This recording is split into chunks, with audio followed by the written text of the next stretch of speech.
हाय दोस्तों, नमस्कार। मैं हिमांशु पाराशर। दोस्तों, इससे पहले मैं वीडियो बना चुका हूं बोर्ड परीक्षा में हिंदी की कॉपी कैसे चेक करें, इससे पहले।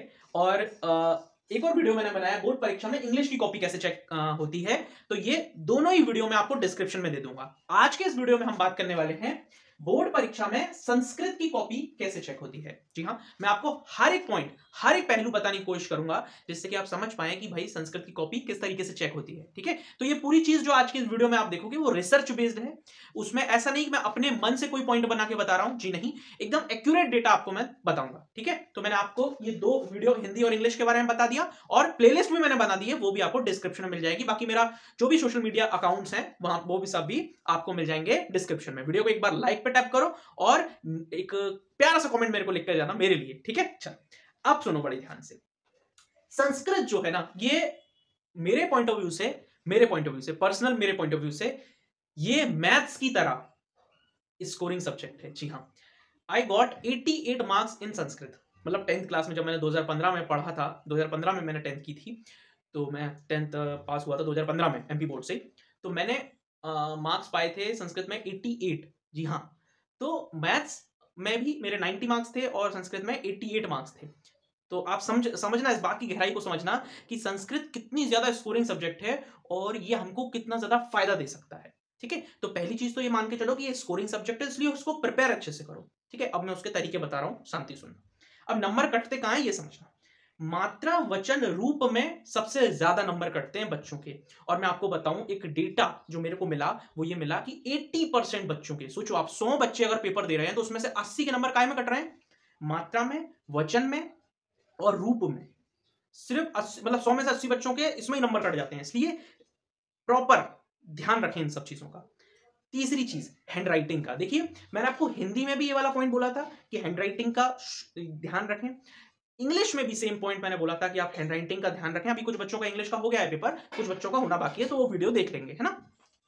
तो आपको हैंड राइटिंग का बहुत ज्यादा ध्यान रखना है ना। वैसे संस्कृत में ज्यादा कुछ बताने के लिए नहीं है, बस कुछ जो इंपॉर्टेंट चीजें, हम यार 88 85 ला रहे हैं तो हम 2-5 नंबर भी क्यों कटवाएं, तो ये वो बढ़ाने के लिए है ना। हम 90 ला पाए तो हमारी परसेंटेज अच्छी बनेगी, क्योंकि एक एडवांटेज मिलता है ना हमको इस चीज का, क्योंकि यार मैथ्स में भी अच्छे नंबर आ गए, संस्कृत में भी अच्छे आ गए, तो ये स्कोरिंग सब्जेक्ट हमने परफेक्ट कर लिया, तो एक थोड़ा सा सेटिस्फेक्शन मिलता है कि यार सोशल साइंस में 1-2 ऊपर हो गए, तो ये मैथ्स और संस्कृत से कवर हो जाएंगे, है ना।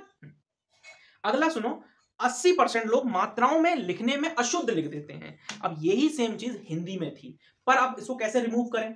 इसको रिमूव करने का सिर्फ एक ही तरीका है। मान के चलिए आप कोई भी चैप्टर पढ़ रहे हैं या श्लोक याद कर रहे हैं, उसे लिख लिख कर देखें। जैसे आपको श्लोक याद है, तुम्हें माता च पिता तुम्हें, तो आप लिख कर देखो उसको प्रॉपर।